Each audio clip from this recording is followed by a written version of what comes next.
Hi guys, this is just a quick review of The Chosen, episode 4 from season 1. As I said before, I'm trying to do a quick review of each of the previous ones before I get into the new season. Episode 4 overall. Now, the first season is really introducing and developing certain characters. This one was primarily about Peter, who at this point was my least favorite character. I found his story the least compelling.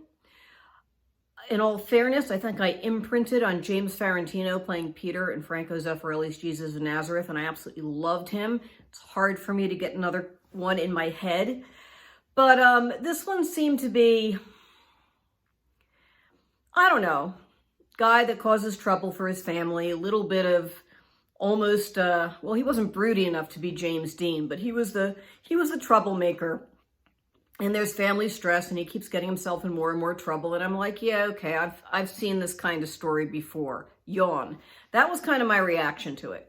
And in the initial show, I found most of Peter's story scenes to be the weakest. So this episode, I'm like, okay, I guess you have to keep developing these characters. Now, the character I liked best in season 1 was Matthew. And whenever you have Peter's story going on, you also have Matthew's story going on. And that was also present in this episode. That really drew me in. And one thing, both my husband and daughter commented on Matthew.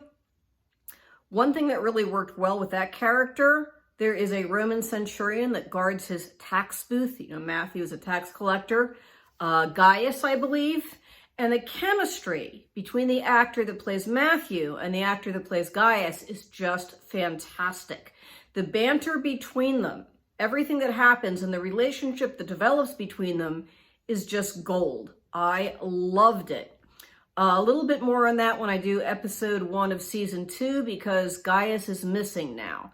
And that does leave a hole in the story because of the amazing chemistry between those two.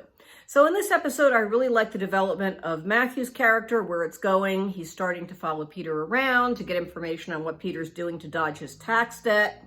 And then, of course, at the very end of this episode, Peter is out fishing to try to catch enough fish to pay off his tax debt before he gets arrested and sent to prison. All his plans have made everything worse. His little tricks he was going to do to get through this, everything's backfired. And this is where my impression of Peter started to change a little bit. There is a scene where Peter's out on his boat. He's fishing at night. It's a last-ditch effort before he's arrested in the morning to catch these fish. And Peter is just screaming at the sky. He's yelling at God. You call us the chosen people, and look how you treat us. And there's this whole, I'm going to call it a dialogue, even though Peter's the only one talking. It felt like a dialogue. And this part was the first part of Peter's story that felt completely real to me. Now, in Peter's story, I very much like his relationship with his brother Andrew. I like his relationship with his wife a lot. Again, the casting chemistry is very good there. So I enjoyed watching them. But overall, Peter didn't hook me in until that scene. That scene had to be tough to do, and the actor pulled it off. And then as Peter is getting ready to come to shore, Zebedee, James, and John, some other fishermen, come out to help him. His brother Andrew comes out to help him, and they all go out and try to catch fish. It still doesn't work.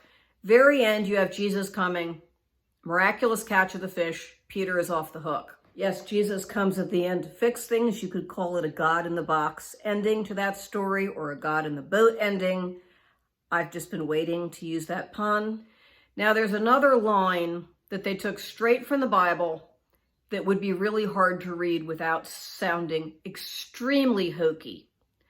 After Jesus performed the miracle, miraculous catch of fish, it says, Peter fell on his knees and said, "Depart from me, Lord, I am a sinful man." Now try saying that in a natural voice. It sounds very stilted, very old-fashioned Bible-y. The actor pulled it off. The scene was so seamless because of the seeds planted and how annoying Peter was and how almost boring in his schemes he was. Because, you know, people that do nothing but scheme and play people, they actually can be pretty boring. It built up to this scene. And I'm trying to remember the name of the actor. I'm going to get it wrong. Shakar Isaac? I'll put it down below.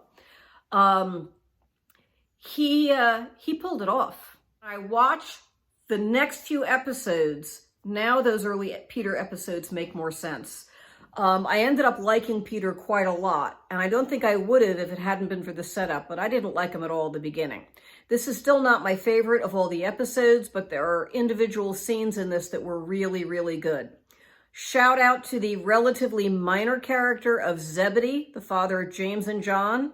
He has been brilliant in this episode. I love that character. He adds some humor to kind of a grumpy humor, sardonic humor. Not sure how to put it. How would I put Zebedee? Just the way he looks at life. It adds a little jolt to the show that I really, really enjoyed, and it was pretty good. So anyway, this is probably on the lower of the 8 episodes. This is probably in the bottom 4, but there was still a lot here I liked.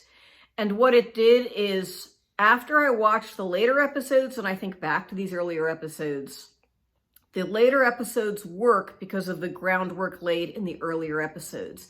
This episode is where my attitude toward Peter changed. There was a big pivot. And I guess we'll talk more about that in the upcoming episodes. I am planning on doing episode 5 on its own. It is my favorite. And then I'll probably do 6 and 7 together, maybe 6, 7, and 8 together. And after that, I'll just do the new ones as they come out. So if you had a favorite scene from this episode or any of the others, let me know in the comment box. If it's something you didn't expect to watch and you watched it, whether you liked or didn't like it, let me know in the comments, and I will see you soon.